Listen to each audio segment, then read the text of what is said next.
it. Ego. Hearing that word, brother, Hmm. instantly I thought about Dame Dash. Sure. His Breakfast Club interview, Mm. I'll probably say play like the first 24 minutes. Hmm. After that, I could take it no more. Right.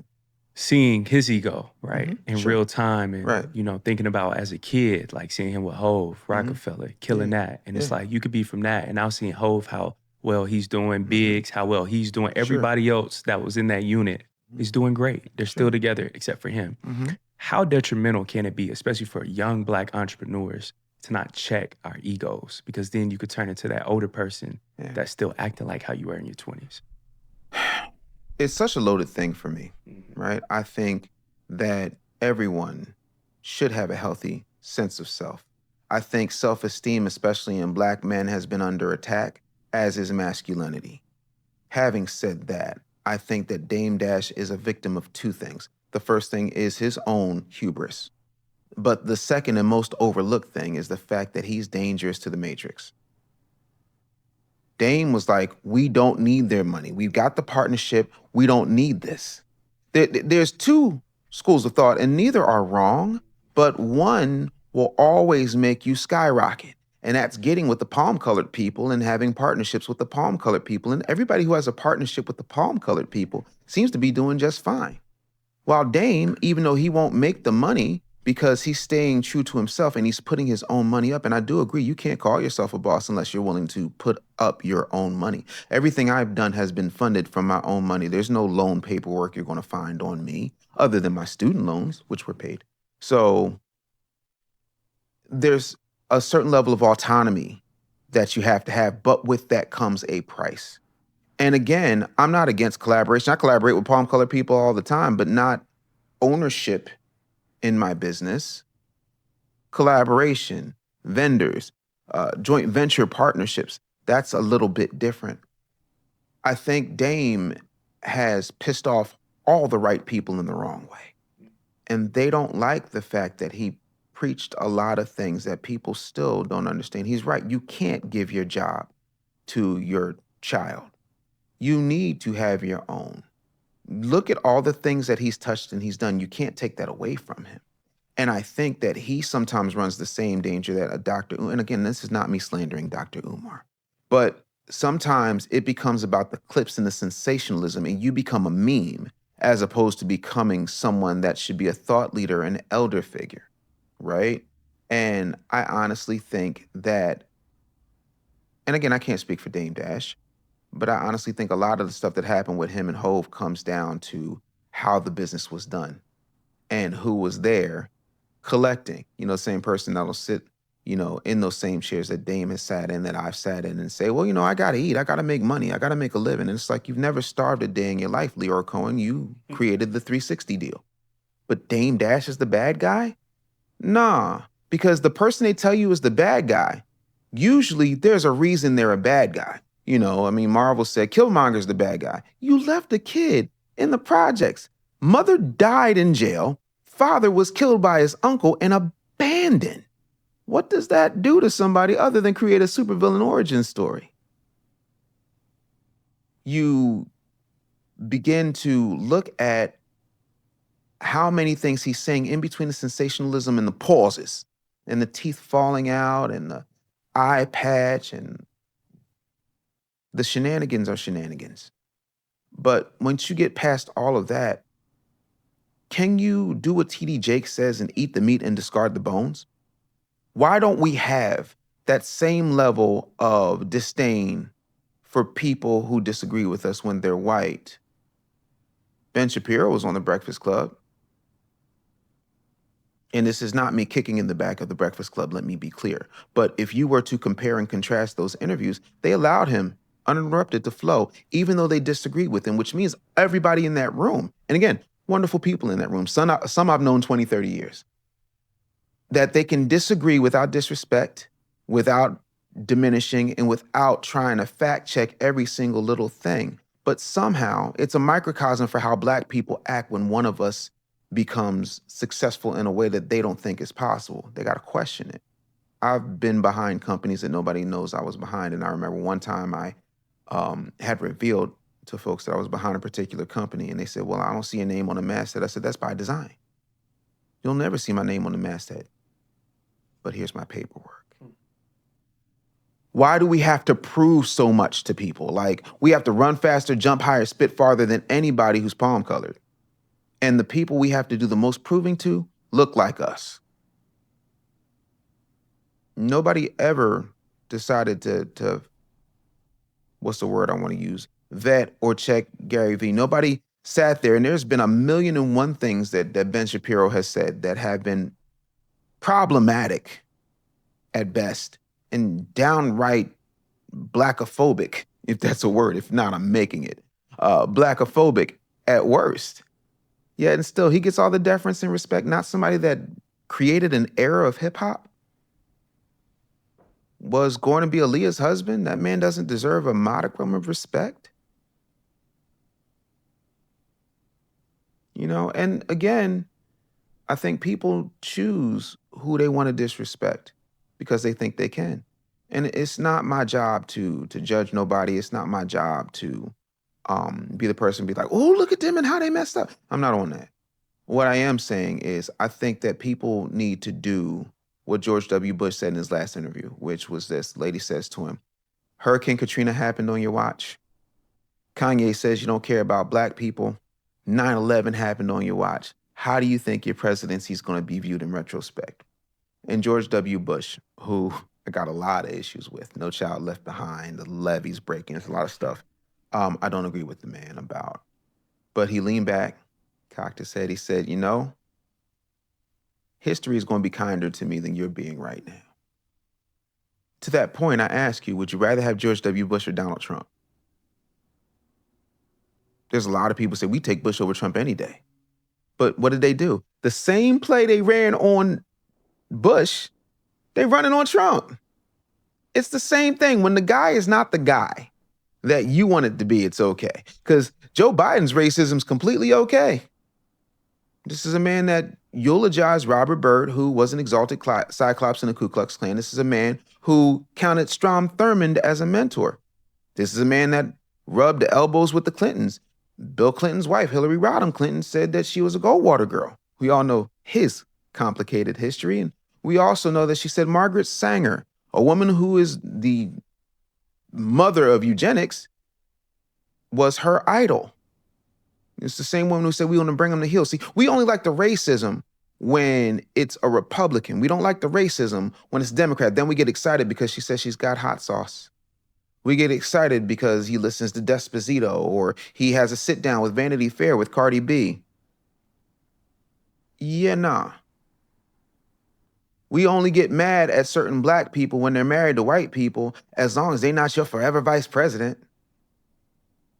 So let me get this straight.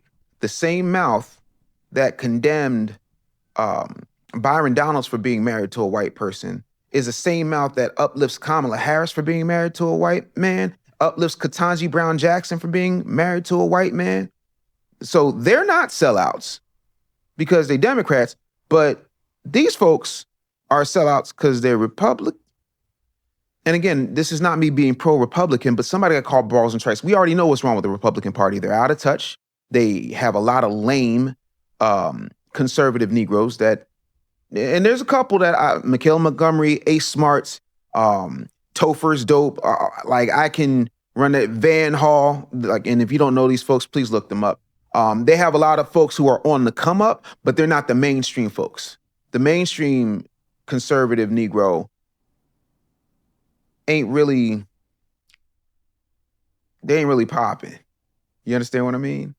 Like they're just spewing out talking points in black skin as opposed to saying, hey, the truth of the matter is most black people are conservative. Most black people don't want their daughter out here, you know, having 2 and 3 baby daddies before she's 17. Most black people don't want nobody to tell them that they can't have no guns. Most black people don't want nobody telling them how to raise their kids. All of these things are conservative values. What's not conservative is identifying as 3,963 different genders.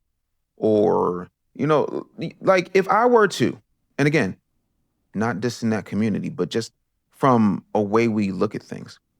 If I were to tell you right now that I identify as a Mighty Morphin Power Ranger, the Red Ranger at that, y'all would have somebody commit me or at least call Jan Levan Zant to fix my life.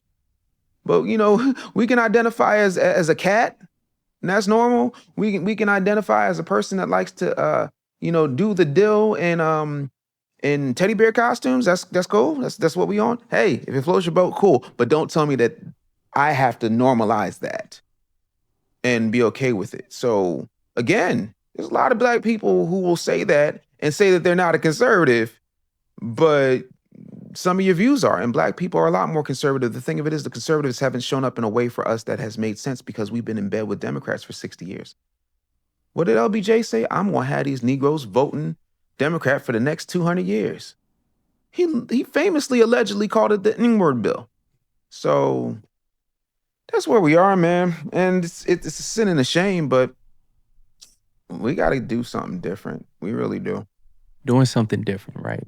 Hearing that, brother, I think about Kamala Harris, her book is about to come out, and hearing about, all the things about Joe Biden undermining her, which we already knew. But our generation, man, especially, I remember, conversations at the dinner table with family and friends of, I could notice that everybody that was like 35 and younger could see that this is a racist party as well. We could see the play with Kamala, how you send her out with just a few months to do all that because you're setting her up to fail. Kamala, even, we didn't feel like she was authentic as well. What do you think that the future of the black vote looks like? Do you think that black people will start voting smarter and potentially holding the vote, or knowing, to your point, of having a black agenda? What do you think the future of the black vote looks like? Not until all the boomers are dead. I think so too. And that's no diss. My mama's a boomer. My mama's 79 years old. But not until all the boomers are dead. You got to get rid of the indoctrination. You got to kind of cut that cancer off. And again, I'm not saying that all boomers are cancers. You got to, I got to do all of this explaining to people because they're more sensitive than Ralph Tresvant after an orgasm. But the thing I need people to understand is the black vote will continue to vote Democrat because they don't know what else to do. Have you ever gone to a movie theater in 2025? I actually just went to the movies. What did you see? 2 days ago, The Long Walk. Just saw that was a real good movie. And I saw The Conjuring last week. Oh, word. Well, Conjuring, was it good? Trash. Please don't watch it, bro. It's 3 hours, 2.5 hours of nothing. I was about to fall asleep, bro. Everybody hated it. Yo, I'm so Everybody sorry. hated it. That was a great franchise. So disappointed. I know, bro. They went to the well Long once Walk, many though, times. that was fire. Long Walk, You would love that peep day. it. I'm gonna peep it. When you went to the movie theater, did you see people standing in line?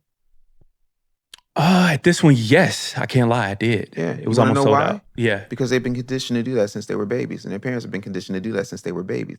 Bro, I got like 4 or 5 different movie apps on my phone. I can just buy the ticket, walk right in. I walk right in. I get every once in a while I will get some mozzarella sticks. Like, yeah, I know I'm a health nut, but calm down. You still human. Yo, bro. Yeah. Like, as soon as I leave here, ranch wings. I'm in the A. But we're conditioned to tradition, and so we do what we've always done.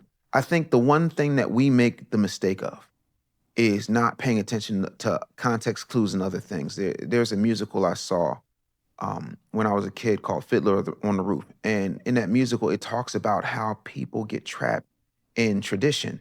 And anytime you try to break tradition, the pushback, and it always comes from the elders. We got to do this and okay, let's get this on the table because somebody has to say this. I'm a Gen Xer, I get it. I'm on the low end, I'm on the tail end of Gen X, but I'm still a Gen Xer. My parents and my grandparents and my great-grandparents fought for the right to vote, fought for civil rights, all of those things, absolutely, not taking it from them. Nobody died for the right to vote without questioning that vote. And none of my ancestors died for the right to vote without asking something for our vote. I don't know if we understand this because we like to talk about democracy. We do not live in a democracy. We live in a constitutional republic. When you live in a constitutional republic and to the republic for which it stands. Okay, anyway, that's a whole nother story about that. But the point is, if you live in a constitutional republic, you don't live in a democracy because a democracy says the majority rules. The founding fathers never wanted a democracy because they did not want people to get together and say, you know what? We don't like these guys. Let's get them out. We can do that because we got the majority. That's why the electoral college is a sneaky little thing. So When you start talking from that perspective, you understand that they're never going to move past that part until the tradition dies. And we start looking. If every Black person did two things, America would change overnight. I don't even know if I want to say this. Oh, hell, we're already in now. I got to say it. If Black America got up, every single able-bodied, sane, rational, no criminal record having Black person went and got a gun and then went and joined the NRA, and if every Black person went and updated their driver's license information so that they were registered independent, ooh, the societal shift, you would hear a whoop, because everybody would be coming to us. Absolutely everybody. Do you not understand that we've been trick-bagged? Civil rights is a hustle. We had a thing called the Black Liberation Movement, the original BLM. Coincidence? I think not. But the Black Liberation Movement was about achieving rights and parity for Black people. What happens now is the same thing that's happening then. They said, oh, you know what? That's too much. We need civil rights. Dick Gregory told me that civil rights was more about fat, ugly white women wanting to be stewardesses at Pan Am. You're not familiar with Pan Am? Yes, sir. Okay, cool. Yeah. Yeah. So Hey, it was the flights, right? it was Yep. it was the flights, the Yep. flight attendants. Yep. They had the sexiest flight attendants in the business. Them and TWA, like Hey, they you took it back, bro. You said Pan Am. Wow. Yeah, they had the sexiest flight attendants in the business. And then civil rights came and white women shoehorned their way into it. The same way white women shoehorned their way into affirmative action was supposed to be set up for that. The same way white women shoehorned their way into welfare, because they're the number one recipient of welfare. Oh, wait, the same way white women shoehorned their way into DEI and got Jamal Bryant out here preaching for it while trying to hold Target up for $250 million, when you have people like the young lady who owns Sienna Sauce having to lose her contract with Target, Tabitha Brown taking a hit. You got all these other folks that are doing things. I knew buyers who worked for Target, who bought, and bought Black folks in. And then you got Al Sharpton, who makes allegedly $3 million per annum at MSNBC, taking Black folks from Target over to Costco, even though Costco has about 3 Black products in a quadrant of all of their stores. Not in every single store, in a small little quadrant out of all of the possible stores they could have it. When Target had their DEI situation set up, they no longer needed it because it was their policy. And nobody has that conversation. The head of the DEI was a Black woman. And then on top of that, when you go to Chick-fil-A and you ask them for one more thing of Chick-fil-A sauce, what do they say to you? My pleasure. Exactly. If you say, hey, can I get a little bit more ice in my lemonade? My pleasure. Okay. It's in them. They don't have to refer Have a blessed day, too. Yeah, have a blessed day. It's Wow. in them. They closed on Sundays because they have Christian values, right? When something is in you, you don't need to make a declaration about it. That's it. When people walk around to me, I'm a boss, I'm this, I'm that, I'm him. Again, I did. Sometimes I do feel like I'm him, but you don't hear me saying it. You know what I'm saying? So if it's in you, it don't need to be on you. And that's what happens. But the truth of the matter is, a lot of these boycotts, a lot of these things are selective Negro outrage syndrome, all for cash. And if you don't, and again, this is not to kick Jamal Bryant in the back again, but he's running the same play. Have you ever seen a movie called A Time to Kill? I've heard of it, but no, I've never seen it. Please watch that movie. When you clip this part, I want you to insert scenes from A Time to Kill. There's a scene where there is a civil rights leader talking to a preacher, and he takes the preacher in the back room and he says, listen, we're going to go ahead and we're going to make this thing happen. And there's a guy played by Samuel L. Jackson named Carly, and Carly is on trial for killing the people who SA'd his daughter. His daughter was like 7, 8 years old. And like they did her so dirty, she will not be able to bear children. So he did what a father would do. You know, what a masculine man would do. You know, the thing that we constantly get on trial for in the comments and for every think piece in the world, being a man. And so he was on trial, right? He was on trial. I've seen this movie before. He had a lawyer played by Matthew McConaughey. Yep, I got you. I've seen it. And they bring in these fancy, high-powered attorneys to come in because they want to make this a civil rights thing. And they said, well, if that's his money for his legal defense, then he can choose any lawyer he wants, right? Yeah, of course he can. But we got this lawyer right here we want you to do because we with the NAACP and I marched with Dr. King. See, it's the same hustle.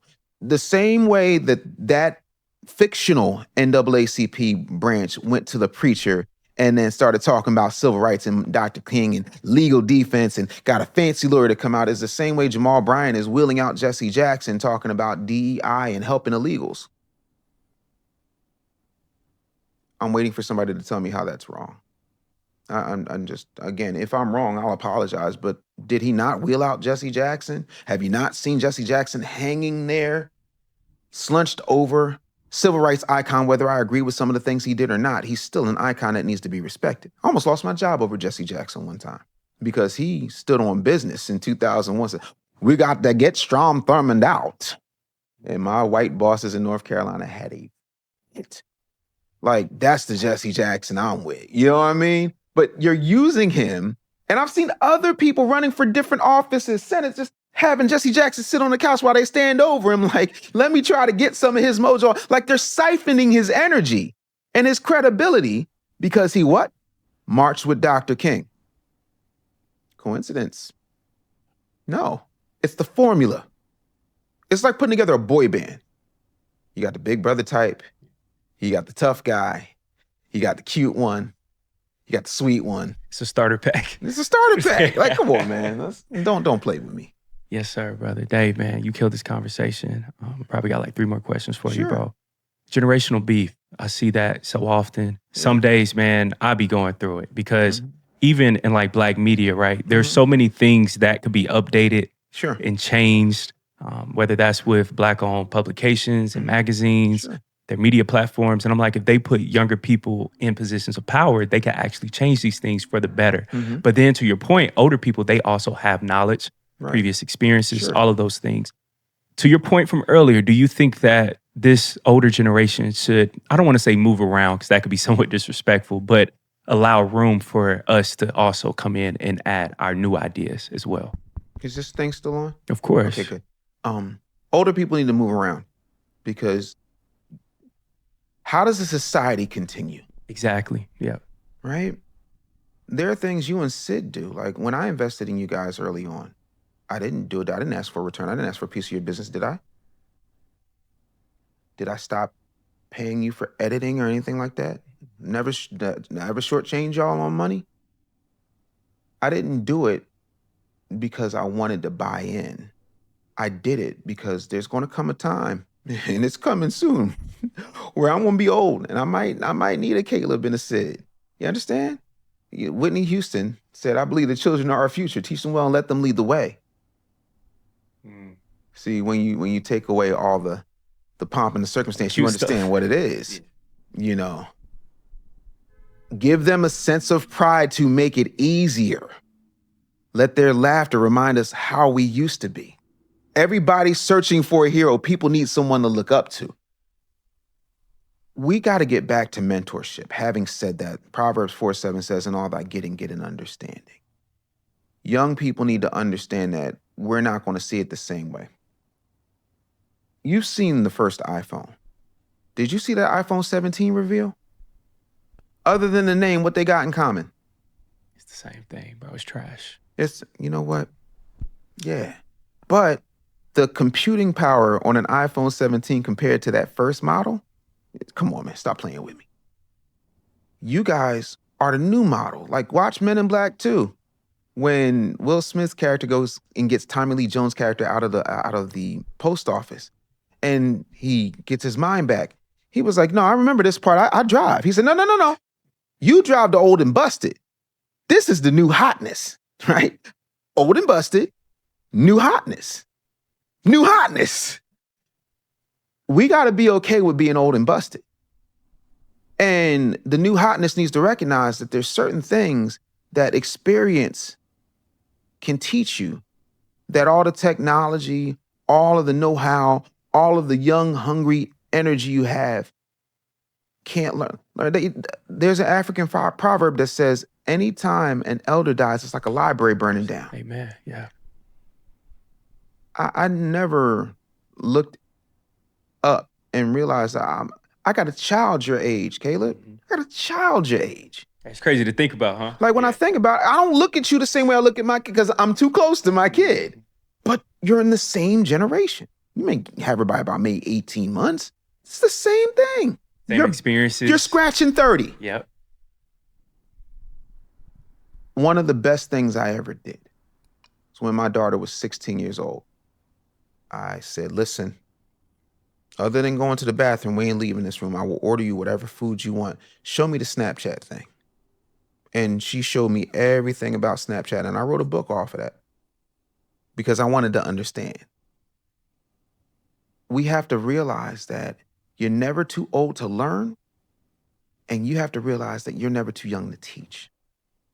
And we also have to understand that if we're teaching each other and we're learning from each other,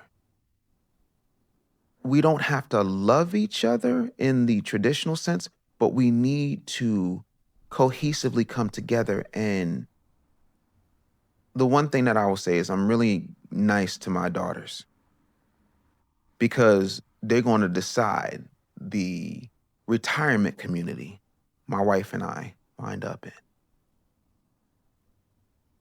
Even with that, the hardest thing as a parent to do, a parent of an adult, is to watch them learn lessons that you had to learn the hard way. You understand what I'm saying to you? I think we've got to understand we need each other. Every other community, and it used to be in this one, we used to be the most married. We would revere our elders. There was no such thing as an old Black woman waiting on the bus alone. It wasn't a thing. If Mrs. Johnson had groceries, you was carrying them groceries. I've seen drug dealers, gangbangers, and straight up killers take Mrs. Johnson's groceries up to her house and dare you to do something to Miss Johnson. We've gotten away from that, and we need to get that back.